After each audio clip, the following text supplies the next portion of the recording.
Number 4, I feel like, is very relatable nowadays.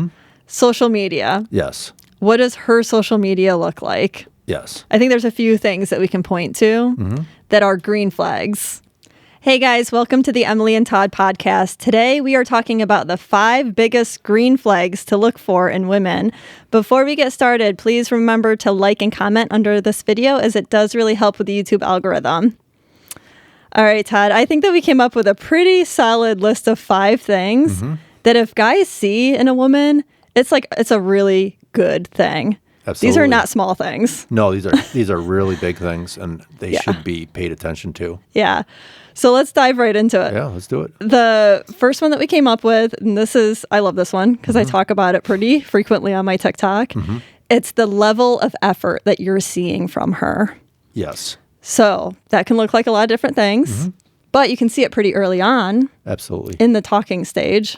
Yes. So let's define the talking stage for our audience.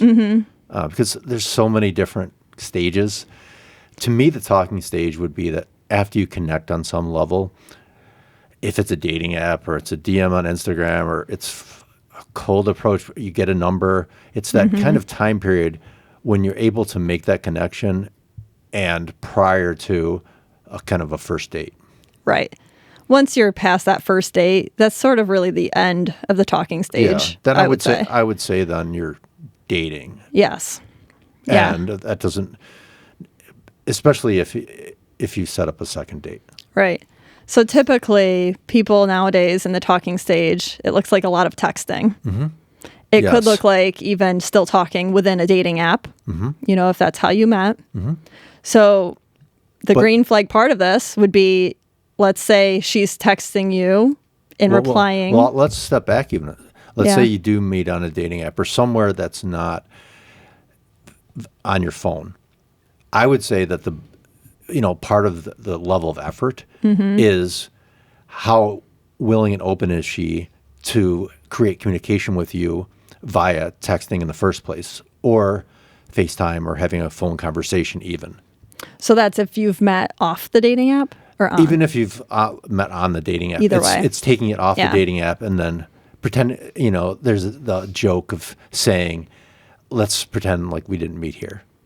Yes. Do you know what I mean? So that's where I think it starts as far as level of effort, is saying there's a level of interest involved and she's serious about dating if she wants to give you that number just to start. Okay.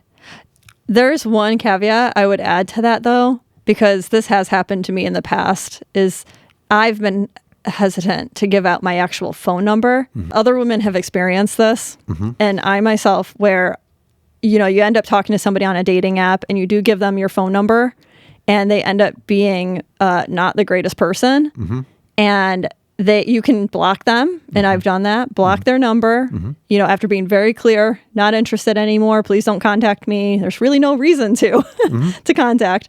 They have reached out by a different phone number. Yeah. That's got to be scary for women. Right. So I think if you've experienced that at all as a woman, and I feel like a lot do at some point, it just creates some hesitation. So I would say that if she's not willing to get off of the dating app contact so much, and she's kind of saying, no, let's get to know each other a little bit more, I wouldn't say that that's a red flag. Okay. Yeah, that makes sense. So maybe, yes, if she's all for it, sure, it's a green flag. She's definitely interested and she feels safe with you. But I wouldn't say that it's a bad thing if she doesn't. I agree.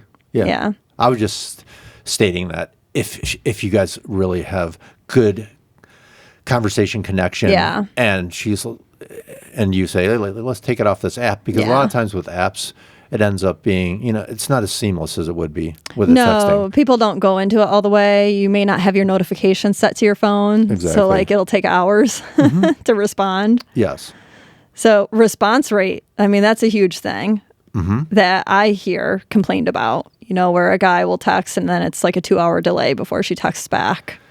Yeah. Well, I think with starting out, it's difficult because you're just kind of getting to know each other. And so I think it's normal and natural to take some time in between texting when you're just starting to get to know someone.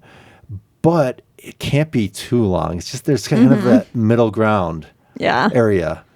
And so I would say that within the same day when you're first starting to text, generally speaking. Yeah, I would say so too. If you go more than 24 hours, there's no real, like, what, was she too busy at work the entire 24 hours? Probably not. Exactly. And everybody has their phone on them at all times. And you can be busy at work, but it really takes a minute to say, hey, I got a lot going on today. Yeah. I'll get back to you tomorrow. Because the difference with it is she's seen it. Because we all know that we've seen all texts within 24 hours, right? So at some point in the day, she's seen it, but you're important enough, she's interested enough to remember that even if she doesn't want to reply right then because it's a bad time, she's going to, in her mind, say, oh, I'd rather like sit down, relax at 5 p.m. when I'm done with work. Of course. And text, you know, and then it can be a little bit more back and forth. Exactly. And then I think what happens with a lot of couples that are truly interested in each other, I think they develop this pattern of communication. Yes. Where it's like, you know, every evening you end up talking, or maybe it's more like every morning before work you end up talking. And then as long as that pattern continues and there's no change in that, because I think a change in that could mean a change of interest level. But if it continues or if it increases, obviously, it's a good sign. Of course. Yeah. Yeah. So I think that, you know, leads the effort piece, though, leads to the next, or continued with that line of thinking, is I really believe that it's really important if you meet someone and you are texting to try to get them out as soon as possible so that you can see if there's an actual connection in person. Or being open to FaceTime if someone has a really busy week and you can't meet out for a drink or a coffee during that week. Absolutely. I think it shows a few different things, especially for women in the dating market nowadays. Like if you're a guy and you offer her a date and, you know, if she's out there, she probably has a lot of options. Of course, on the dating site. So like if she's wanting to say yes to you, especially on, you know, a Thursday or even a Friday, Saturday, like one of those prime date times, I would say she's very interested. Yes, absolutely. Yeah. And so I think from the guy's point of view, it's stating, let's meet out as quickly as possible, just so we can actually spend time together and see if there's a vibe, because if there isn't, we're just kind of wasting each other's time. Yeah. I do think more and more people are okay with that sort of like, let's meet out for a coffee, let's meet out for one drink, instead of the whole, like, let me pick you up and we'll have a fancy dinner type deal. Yes. Well, you know, that would go with our red flag episode. Is if a woman expects a dinner the first time you're meeting, you know, then that's a red flag for sure. Yeah. I always, you know, I believe that if you're able to get out and get a drink after work, that's kind of the ideal time. And then if things go great, you can always extend it. Yeah. But if they don't, you have an out, because you can say, hey, I can meet for a quick drink on Thursday night and we can get to know each other a little bit. And that's kind of what the expectation is, that it's going to be an hour. Yeah, I think that is perfect. And usually Thursdays are a little bit calmer at restaurants and bars. You know, you don't have a crazy amount of people around you. You're more likely to be able to hear each other speak and get to know each other. Yes. Yeah, I think that's great. Yeah. What other like levels of effort do you think she would display? Like, what about when he's scheduling the date? And what if something pops up for her and she has to cancel? Do you think that's like an automatic, oof, she's not interested if she's canceled? I would say that there's a big chance of that. Yeah. For sure. Because I think what's going on is that women have so many options that they're juggling all these different options, and then they're saying to themselves, okay, now Thursday night rolls around, and do I really want to go out with this guy? Because maybe I went out with a guy on Tuesday or Wednesday, and I'm tired from work, and he's, you know, this would be something that I'd like to hear from you because I haven't had this experience.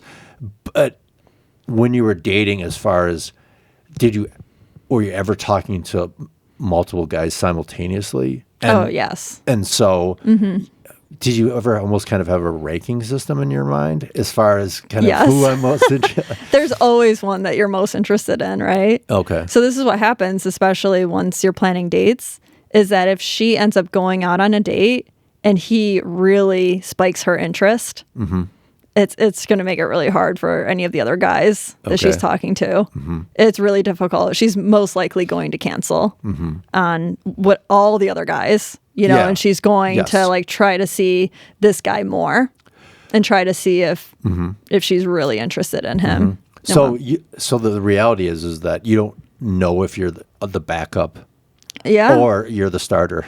You don't. And so, but a green flag and knowing potentially you're a starter is if she makes you a priority and she's agreeable to meeting out pretty quickly. Absolutely. Because then I would say that you're probably number one on her roster of people that she is going to try to narrow that down somehow. Totally. Looking back, I don't think I ever canceled one date with my now boyfriend. So that is a huge indicator. Like if she just follows through. Yeah. And the other part is like when you're trying to schedule that date, it's probably not good if she's scheduling like 2 weeks out. Yes. So like if she's willing to do earlier, a few days or maybe 1 week away from the date that you're scheduling, I think that's a really good sign. Yes. Well, especially when it comes to either getting coffee or getting a drink. We're not talking about something that's going to be very time consuming. Right. So, and most people have some flexibility in their schedules to kind of fit that in.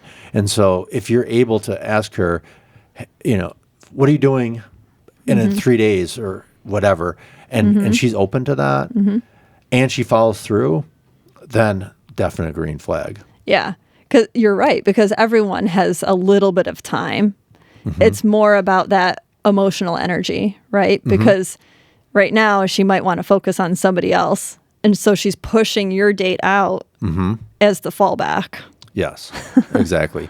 Which doesn't necessarily mean that it's a red flag. No. Because, from anybody's perspective, if they have abundance in their life, they're going to want to try to narrow that down and find the best fit for them, which makes sense. But just because you may be like third on her list doesn't necessarily mean that you're out. But, so you have to kind of wait till she gets through guys 1 and 2. Yeah. And then you're going to have the spotlight on you, which puts a lot of pressure on guys. Because guys typically, unless you're in that top 10% or whatever it is, they are not going to have those kind of options. No, it's tough. They're really just kind of left waiting. Yeah. So, but I think that having a mindset as a man of saying, you know what, this is just the state of affairs right now. And it doesn't mean that it's a red flag necessarily if it ends up being a little bit of time between the dates, but understand that you're probably not her first option. Yes. And I think that's a really good way to look at it, and to know that she doesn't even really know you yet. She doesn't know you at all, except for, basic texting and what you look like. Yeah. So it doesn't mean that you won't become her number one. Exactly. As soon as she's like open and willing and emotionally available. Yes. To learn about you. Exactly. It's just, it's having that mindset of this is the way it is, and I want to, when I have my opportunity, I want to make the most of it. Yeah. Absolutely. But even then, I think it's having the mindset of saying, I'm not going to just try to be her number one. I want to know that are we a good fit for each other? So I think because of the state of affairs right now, a lot of times guys feel like if they do get the first date, I really have to seal the deal. Yeah. But I think that's the wrong way to go. I think it's really saying, okay, like I just really want to get to the point where I can go out, meet a new person, have fun, and have zero expectations. Yeah. It makes dating so much more fun. Absolutely. If you offload all of those expectations. Yes. That's a good lead in to our number 2 biggest green flag, which is reciprocity in conversation. Something you can tell very early on. Yes. So are you talking all about her? Is she ever asking about you back? Yes. Exactly. And that's something that is huge, because if she's constantly focused on herself, and so if you ask just a general question like, how was your day? And, you know, women love to talk a lot of times. So She unloads. She unloads on you, you know, even on a text when you're just getting to know each other. Yeah. And then that's where it stops. And she doesn't say, how was your day? And give you the chance to be reciprocal in that manner. Then it's something where if she does that, that's a green flag. If she asks questions about you, your family, your background, just you in general, like really seems to be genuinely interested in learning about you, just like you would be with her. But if it's off at all, then you have to say to yourself, okay, is this somebody that I really want to continue to get to know? Yeah, I think it's a really good sign to follow, especially if you've met off of a dating app and you're sort of like not knowing if she likes you back. You know, like if she's even physically attracted to you, because you can have friendly conversation, right? And she can sort of be under the assumption that you're just friends. And I think that it's more likely that she's not going to ask those reciprocal questions if she only likes you as a friend. Okay. And she's not interested in anything more. Because especially if you're like new friends, right? Why is there that level of investment to where she's communicating back a lot? So you're talking about if in the scenario that if they went on a date maybe, or it was even pre-dating? I would say pre-dating. So you're talking about like a woman friend-zoning a guy before they even go on a date? Yeah, because like let's say they met like in the real world. Let's say they met at work.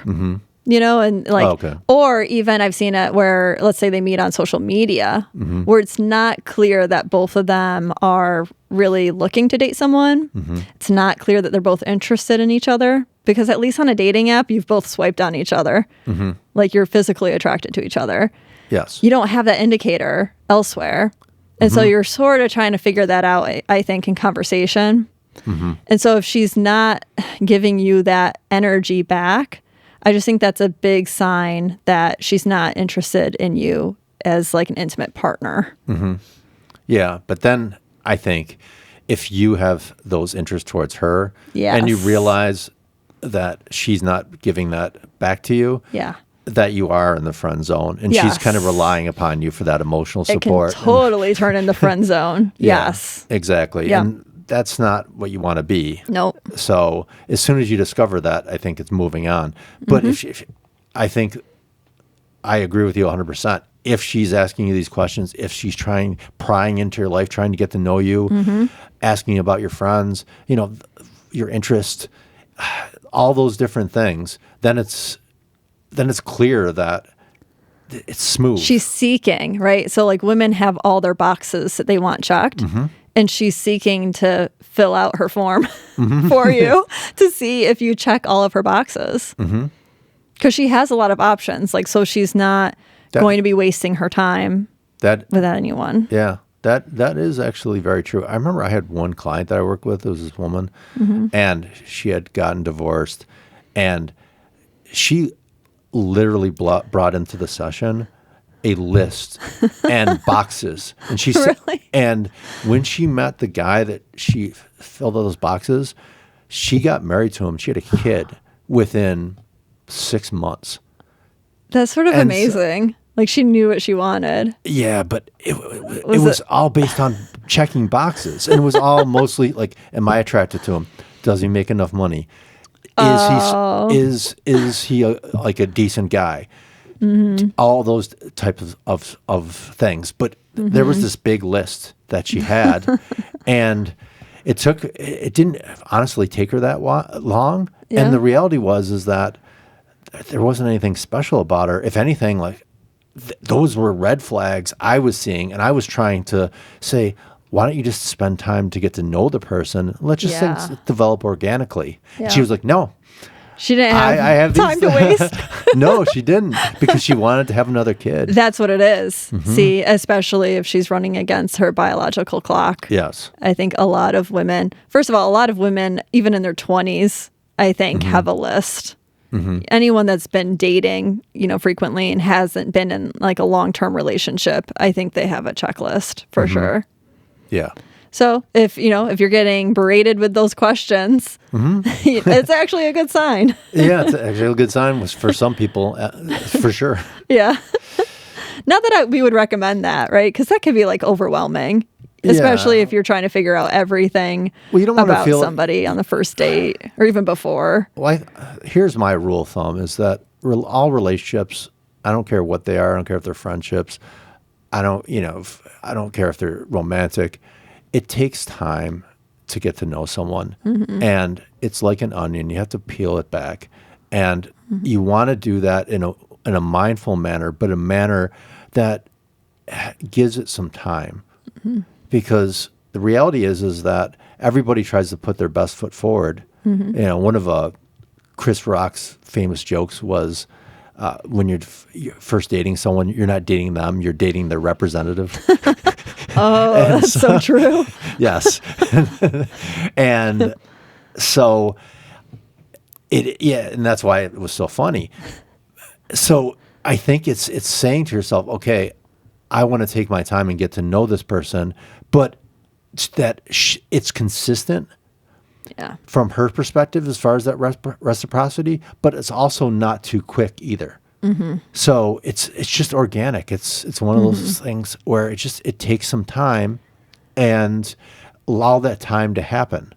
And I'm not talking about like to the point of getting in a relationship, but just saying to yourself. So, for example, if things go too slow, I think that's a red flag. But if things go too fast, that's another red flag. So it's kind of that middle ground.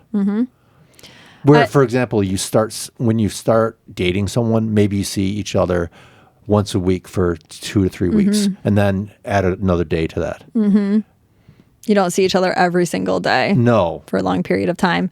You know what's tough is that like I'll hear stories, especially on TikTok, of a woman saying that she's happily married and they like fell in love and got married in 2 weeks. Yeah. Like I think it's so rare, and I think that's an unhealthy message. And how long have they been married? Like 1 year? Like let's just let it go through the test of time before we really place a judgment on it. Yeah. Well, I think it takes at least, if you're older, a year. I think so too. A really good year. And then if you're younger, it takes probably 2 or 3 years to really get to know a person. One of the reasons most relationships fail when people are younger is because they're still growing and developing. Yeah, and they don't even know themselves. They don't even know themselves, what they like, what they don't like. And so people can hook up as far as getting in relationships when they're young because they're attracted and they get along and things like that. But do they have the same goals? Do they have the same life paths? Yeah. Those type of things. But that's, that would be another green flag within, our reciprocity is saying, okay, are we on the same page? And is this something that we have shared values and goals that we want to work towards? Yeah.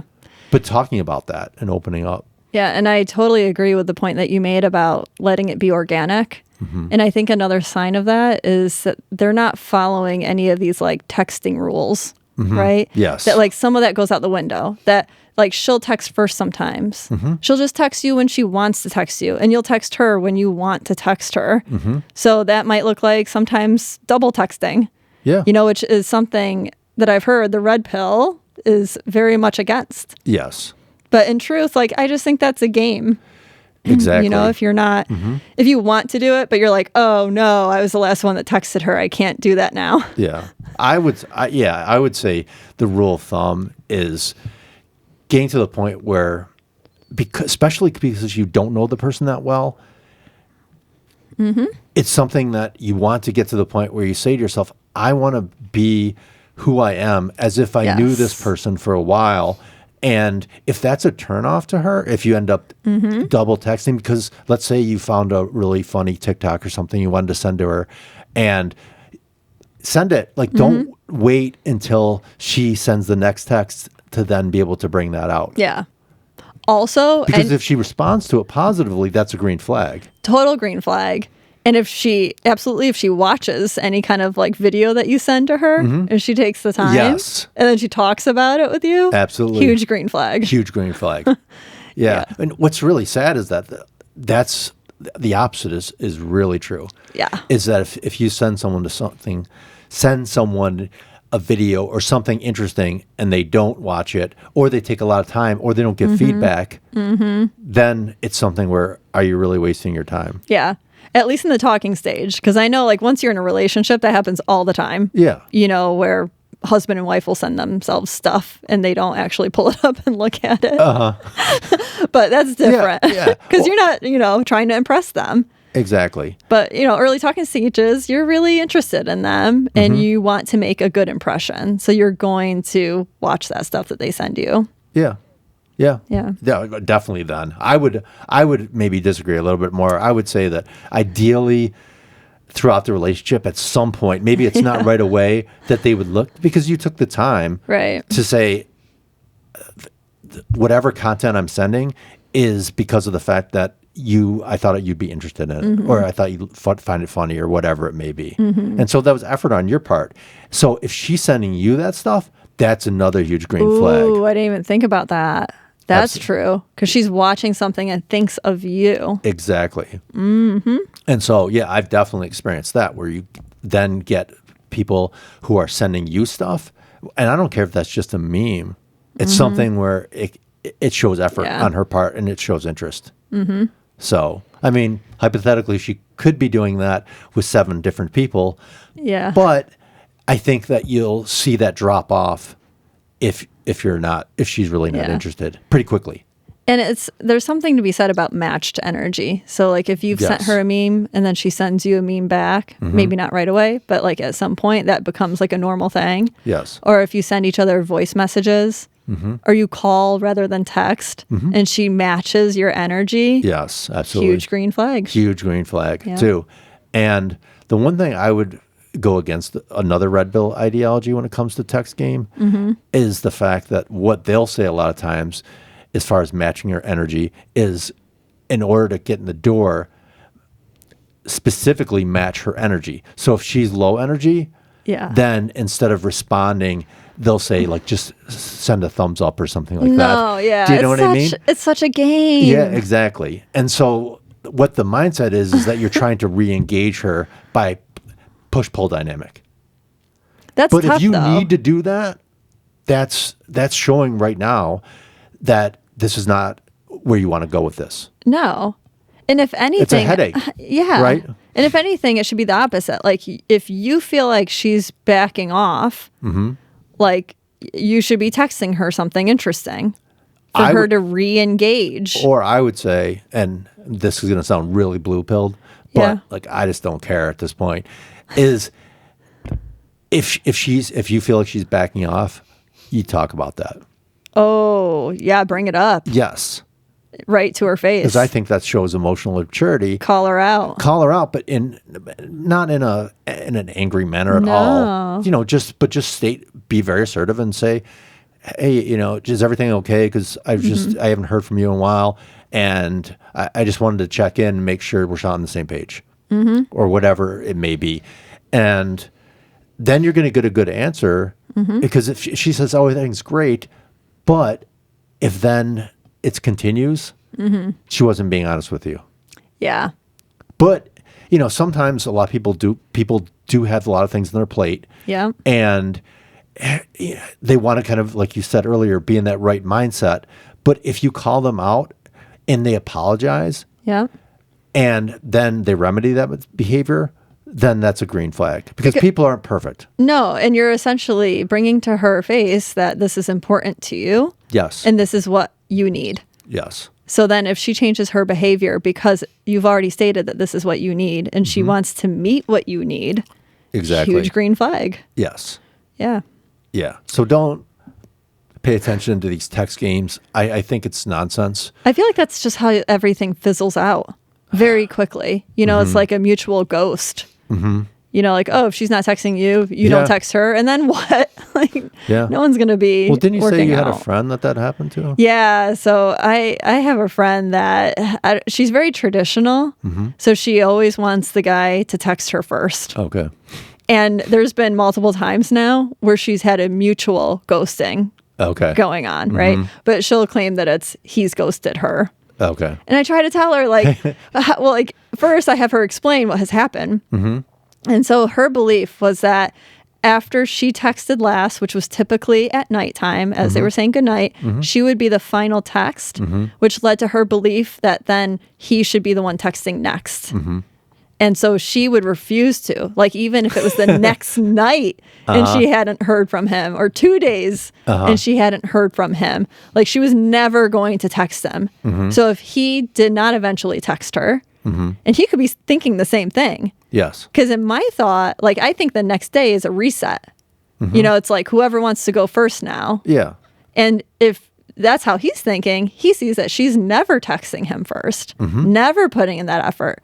But in her mind, like I said, she was the last one that texted. Therefore, he should be the first one to text. So yeah, there's been episodes where she just never texted him back and said that, it was he ghosted. And I was like, and the last message was good night. The last message was good night from her. Like, why not say something to him? Like, of course, he was doing the same thing, essentially. Yes. So maybe it wasn't really a good match anyways to begin with for them to both have that attitude. But I think that, it's just kind of going with your gut. And if you're feeling like, okay, this person's starting to back away, then you have to assess the situation. You have to say to yourself, am I really into this person? And if I am, like, everything's gone really smoothly so far, then, call it out and say, listen, is everything okay? And so... Yeah, I think that shows so much confidence too, but people think that it's showing vulnerability. And people, I think, are really afraid of that today. I wouldn't say vulnerability. I would say it's showing neediness. Or weakness or whatever. I don't know. I like vulnerable because it's showing that you like someone. Oh, well, vulnerable is a great word as far as being, I hear what you're saying. I guess what I'm saying is that I think the consensus with a lot of people, especially in kind of red pill communities, is the fact that it's something that is looked upon as neediness versus saying, I'm interested in you. I want to get to know you. And let's do this. That's confident. Exactly. Yeah. So if people, just remember that. And I think if guys take that advice. Yes. And just sort of bring it to her face, I think that would at least prevent some of those talking stages from falling apart. Yes. I would say, though, that it's minimum 2 strikes and you're out. So if you do, let's say she goes a little cold on you and you say, hey, is everything okay? What's going on? And she says, yeah, I'm sorry. Then it happens again a week later. Then I think you really have to say to yourself, we already had this talk and we're just getting to know each other. It's too soon for that. Yeah. It shouldn't be that hard. Exactly. Yeah. Not that early on. No. And not within that time span. Exactly. Yeah. Number 3, we ended up already talking about our number 3 biggest green flag, right? So she's willing to meet up quickly for the first date. Yes. So we were saying kind of within 2 weeks. That's sort of what I think of. What do you think would be a good timeline? I think with 2 weeks max, ideally within the week. So, so if you're texting on the weekend, then, aiming for maybe that Thursday day during the week. Thursday's perfect. A lot of people don't have a lot of stuff going on Thursdays typically. And so that, I think, is kind of the ideal first date night.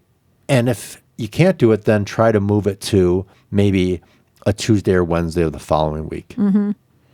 So if she's willing to But during meet, the week, for sure. Because you don't want to blow your weekend time with something that, may not go well. But I think people have busy lives as well, so you can't expect within a few days all the time. Right. Especially, again, with dating nowadays, a lot of times these women do have options, so they may have other dates lined up. So you have to, They do. you have to know that that's going on. And I think it's important. Wait your turn. Wait your turn. And I think it's important to do the short, simple public date. Yes, absolutely. Right? Don't invest too much into it. No. And if she's okay with that, green flag. Yeah. Right? If she's not, then like what we've said about our red flags, she may be expecting too much. Yes. Too soon. Yeah, exactly. And so she's, she wants to feel safe. So that's where the public piece comes in. Yeah. But also something that is very short and, especially I think that involves, kind of sitting down, talking face to face. That's really important. Like for the second date, you could even, go for a walk in the park or something like that. But for the first date, I think you just need to kind of feel each other's energy and vibe and see if, you connect. Yeah, I love that idea, especially for the second date. Go for a walk because a walk is a little bit longer or a hike. And I think that it's easier to talk to somebody like parallel to you. For guys, it definitely is. Yeah, sometimes like the face-to-face. First of all, having it short, face-to-face is important. But having it short on the first date, I think you can just present yourself better. Like it's so nerve-wracking that it's hard, I think, for like a whole 2 hours to be that like high energy kind of stress condition. But for that longer date on the second date, for you to be kind of parallel talking, I think it's a lot easier for that natural conversation. Yes, I agree. Yeah. I agree. And I think that also, like you said, if you know that it's time limited, then you're going to have the mindset that there's not a lot of pressure involved. And I think the good thing about, going to a bar and having a drink, if you don't have an issue with alcohol and you do, socially drink, is the fact that it's going to be the opposite of where we are right now. It's going to be a very soothing environment. And there's going to be alcohol, which will take the edge off. And if you do that and you just take the attitude of, I'm just going to have fun, get to meet a new person, then I don't think it has to be stressful at all. No, you're right. Yeah. I mean, the alcohol definitely helps take off the edge. Yeah. Some people would like to do coffee dates. I think that's a little bit more nerve-wracking, but it can also be shorter. Yes. I mean, it doesn't take very long to drink a cup of coffee. No. I'm not personally a huge fan of that because that's usually more in the daytime. And it's also going to be much more brightly lit and things like that. It is. And That's you're true. jacking yourself up by taking in caffeine versus kind of bringing yourself down a little bit with a drink. Yeah. So that's where I would say, because imagine if this was the environment for a first date. Like how hard would that it'd be? be so nerve-wracking. I know. This is just us having these conversations. No, it probably feels like those dating shows, all the ones that you like. Yes. And I don't know how they do it. Well, they have to have cameras on them and lights, whether it's just natural light of being outside. But when they're inside, what Love Island or what do you watch? Love is Blind. Okay. Yeah. They're in like little cubicle things. Yeah, but they go out of those cubicles. They do. Eventually. Yeah. But I would think that those shows, it's probably very similar to this, where it's the bright lights and the microphones. And then that leads us into like, how real is it? Because that is really tough. Like if you're stressed out to be yourself, it's really difficult. Yes. So that goes into a whole nother topic. It does. Let's go to number 4. Okay. Because number 4, I feel like, is very relatable nowadays. Social media. Yes. What does her social media look like? Yes. I think there's a few things that we can point to that are green flags. Yes. Say she has Facebook or even Instagram because, she follows people on Instagram. If she doesn't have a huge list of what she follows or a huge list of friends, I think that's a huge green flag. I agree. Because that means she's really selective. And it's probably all people that she truly knows, like close friends, family. Yes. And we were talking like on Facebook especially, I have seen girls that have 2,000 friends on there. I know. Where Facebook is a little bit different. Like you approve a friend request in order to become friends. Mm-hmm. How likely is it that she actually knows those people in real life? She doesn't. No. So then, especially if it's a whole bunch of single guys, I just think that's an indicator that she's not selective. Yes. Absolutely. And she's probably going through all of her options. Yes. Or that she's a type of woman that really needs a lot of validation. That too. Yeah. And so I think the first step, though, is even asking for her Facebook, asking for her Instagram, and being open to saying, yeah, sure, send me a friend request. Yes. Because she's not hiding anything. There's nothing to hide. Exactly. Uh-huh. And so same with Instagram, or even, if she has a TikTok account or something like that. But, the thing too, like with Instagram, I would say is another green flag is if she's following a certain amount of people. Yes. Because if she has like she's following 3 people, that means she's on there for her. Oh, that's so true. Yeah, she's not really looking at other people's content. Exactly. Yeah. And so I get it if you're a content creator. Like for us on TikTok, we don't follow a lot of people because we're not on that page to look at other creators. Right. We're putting that content on the Emily and Todd TikTok page so that we can put our content out there. Yeah. And that's different than Instagram, though, where I think it should be more mutual. So if she's got 5,000 followers, but she follows 3 people, or she follows a lot of guys. Yeah, it's the quality of content, right? And I always say the same thing in reverse for women to look at who guys are following. Yes. So I think it does. It tells a lot about a person. And, Absolutely. And I think people are a little bit less willing to give out their TikTok username. Okay. At least in my age group. And I don't know if there's just a little bit of like a thought that TikTok is for young people. And like, people in my age group in their 30s are just a little bit like embarrassed that they're on TikTok, which is silly. But I do think that that's starting to go away. There are more 30-year-olds on the app. Yeah. But in general, I think that definitely look for their TikTok. Or ask if they have TikTok. Yeah, exactly. Because then you can also look at the content that they put up. Yeah. And so if it's very attention seeking, very validation seeking, very provocative, is that something that I guess if you're looking to hook up, if that's your thing, that's one thing. But we're kind of a relationship channel, and it's something where if it's somebody that has a lot of that material, you have to ask yourself, is this somebody that I want to spend time with? Like that story we discussed about the guy who actually found the woman's TikTok and she was man bashing and he canceled the first date on her. Awesome on him. Yeah. Yeah, that's what he should do. Yes. And she was surprised by it, but come on. Yeah, exactly. You know what? The same goes for on Facebook. This is an interesting piece that Facebook includes, is that like in the information page or about you page, if you go to that about her, it'll show like reviews that she's given to businesses.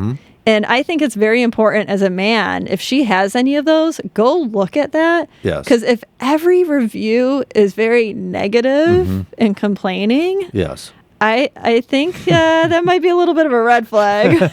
And if she has reviews that are all very positive, that's a green flag. Yeah, absolutely. Because that means that she's taken the effort to appreciate whatever service she got or whatever restaurant she went to or whatever. And she took the time to write that review down and give that person 5 stars and say something nice about their business or whatever. Because it takes a lot to put a negative review on somebody's Facebook page. Yes. Like that, it has to just be terrible. And how likely is it that she's had really terrible experiences multiple times? Yes. Well, we could spend a whole episode on negative things when it comes to Facebook for sure, because I see this all the time from my background. Just so much psychopathology on there. Sure. So like when a woman says, I've just had the worst day today, Yes. like ... Then No other information. No other information, and then all of the guys come in and say, "Oh," or women, "Oh, what happened? How are you?" And then they don't even tell. They just say, "Oh, you don't want to know. It's too bad." Whatever. No. Like if you see stuff like that, like that's bad. That's bad. Yeah. Then you really have to say to yourself, but if she's, I would say also not posting a lot. Yeah. I would say if she's posting, let's face it, Facebook is essentially for two things. It's your highlight reel, and it's usually getting into political. Yeah, that's true. Or political or current events type issues that they really have to speak out about. And I don't think that's necessarily a negative thing. It's just if somebody is posting every day, and it's something where if they're oversharing a lot, Yes. that's something that's a big red flag. Because you think about it, most of the people that are your friends on Facebook are really people that you knew in the past, and maybe like some distant family members. But most of your close circle, they may be on there with you, but you're going to share that with them. You're not going to share that with the whole world. So if she just kind of, and is she showing? I mean, it's like we're going back to the red flags again. But is she being provocative there as well? Oh yeah. So it's more, kind of saying, okay, is this what's she posting? Does this kind of line up with my values and also my interests? But also just kind of seeing her in how she utilizes that social media. I think it does show a lot, even in like the activities that she's into, right? Like if you go on her feed, she doesn't post very often. She's posting all really positive things that are going on in her life. She's showing pictures of herself being active. I don't know, like scenery, little less selfies. Yeah, for like, sure. I think that is all green flags. Or and gym pics. Gym pics, yeah. Thing. Like if it's gym pic after gym pic, like come on. Yeah. Like what else is she doing? What else does she enjoy? Especially on Instagram. I think a lot of women will fall into that where it is like all selfies and gym pics. Yeah. But if there's a better mix of like other people, she has her groups of friends. She's out in nature. She's doing the things that she enjoys. Yeah. Huge green flag. Photos of her family. I would even say a green flag is something that, because a friend of mine's girlfriend does this, is wherever she goes out to eat, she takes photos of the food. I do that all the time. And she'll post that on her Instagram. And her stories, because that's what I do. I do Instagram stories of all my food. But I just think it's so wholesome and cute. Yes. That that she's into that. Yeah. And to me, that's and I obviously know her as a person, and so it's something that is definitely a green flag because it aligns with who she is. Yes, it's huge. Exactly, and it's it's not her bragging either. It's just because she's interested in that. Yep. Number 5, this is huge. I think this is actually the biggest one. She doesn't talk badly about her ex. Yes. She doesn't talk badly about her ex, and she takes responsibility and accountability for her part in why the relationship didn't work out once you get to talking about that. Yes. Because eventually that's going to come up. Now, I don't believe in talking about exes until you really get to the point of really connecting. But once you do, how does she handle that? And if it just shows a level of maturity, if she's able to say, you know what, it wasn't really a great fit, and there's some things that I did that I learned from that I would never do again. And if someone hears that, they're going to say, wow, this person is very introspective. This person has a lot of self-awareness, and this person learns from their mistakes because we all make them. Because even if it was her ex that did something big and that was terrible, that really led to the end of the relationship, if even in that case, if she's able to take some sort of accountability, like even as basic as, well, I definitely wasn't perfect, I and then ... whatever it was that she didn't do that was also not right. Well, that is huge. Absolutely. Because she could easily blame him just for that one big thing. It would be easy to. And I think a lot of guys don't catch that. And they just think, oh, yeah. So, like, if there's cheating involved, right? And she says, oh, my ex cheated on me. That's why our relationship ended. Yes. And there's nothing more. Nothing more. It was just his fault. Yes. Which, like, I know a lot of people feel like they're justified in saying that. But I'm telling you, if she has truly healed and she has taken some time to really reflect, and that self-reflection is huge. Yes. That is just, it says so much about her. Absolutely. And so for guys, like, I understand that you sitting back and hearing, oh, her ex cheated on her, like, of course. Yeah. Like, look for something more than just that explanation from her. Yeah, absolutely. Especially, if she said, for example, I wasn't as sexual as I needed to be with him. Yeah. Oh my God. If she admits that. Yes, exactly. Because not many women would. That's true.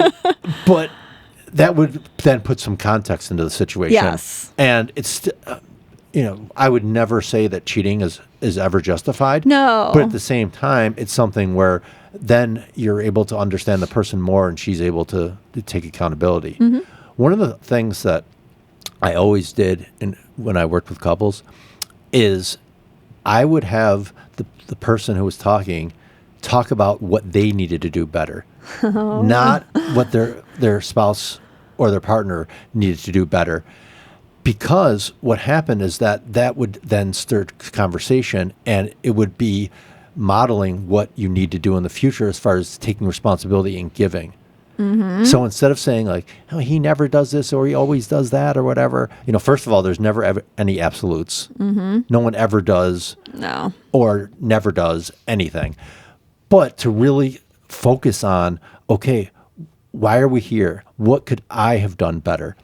What is my part in why we're in this guy's office? I think that's great. It takes that self-reflection. It's like doing a self-performance review. Yes. At your job before you actually have your review. Exactly. Yeah. And so if a woman talks about her ex and says, you know what, I was in a really bad place, for example, and I chose poorly and it wasn't a really good fit, but I tried to force it. And, that's something that I really, if I could take back time, I would do differently. But, that's the state of reality for me. And I don't want to do that again with you. I really want to, get to know you. And I want to, and if there's something that I'm having an issue with, I want to talk to you about it. Absolutely. That whole statement that you just made, it's so different from if she said something like, oh, well, he was a narcissist. Oh, yeah. Oh, he was an asshole. Yeah. He treated me poorly. Yeah. Like, just all on him. It's all his fault. Exactly. And how likely is it that every ex of hers is a narcissist? It's 0%, because actually being a narcissist is only about 1% to 2% of the population. So to me, when I hear narcissist, what I hear is selfish. And I think there are a lot of selfish people out there, for sure.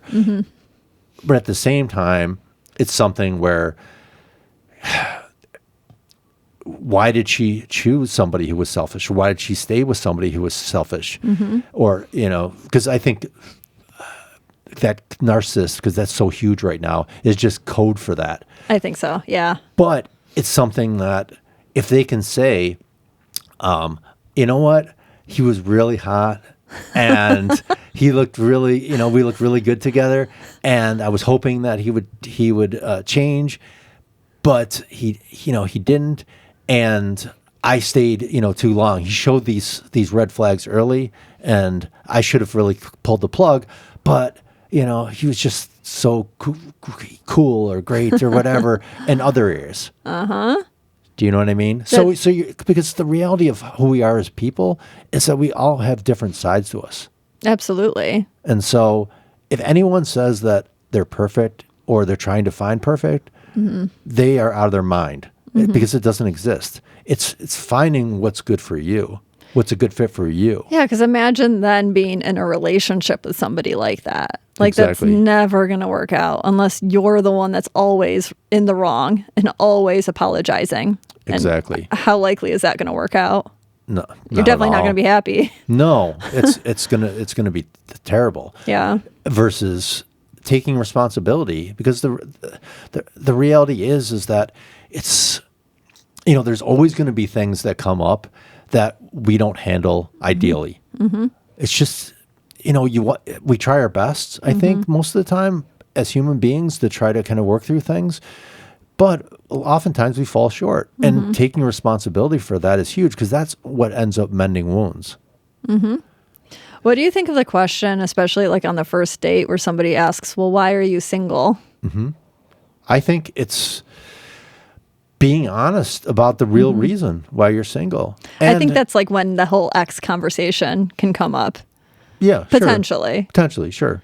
But then you get an idea, too, of timeline and how long have they been single. Yes. Right? You get that information. Another green flag that we could kind of caveat on top of everything is the fact that they've had some time in between relationships. Absolutely. Because if they just broke up with somebody 2 months ago or a month ago, they're not ready. No, they aren't. Especially if it was over a year. If it was just a 3-month fling or something like that, different story. Well, hopefully the guys that are listening to this find these 5 biggest green flags to be useful in their own dating life. Yes. Guys, if you've enjoyed this video, please hit the subscribe button. Thanks.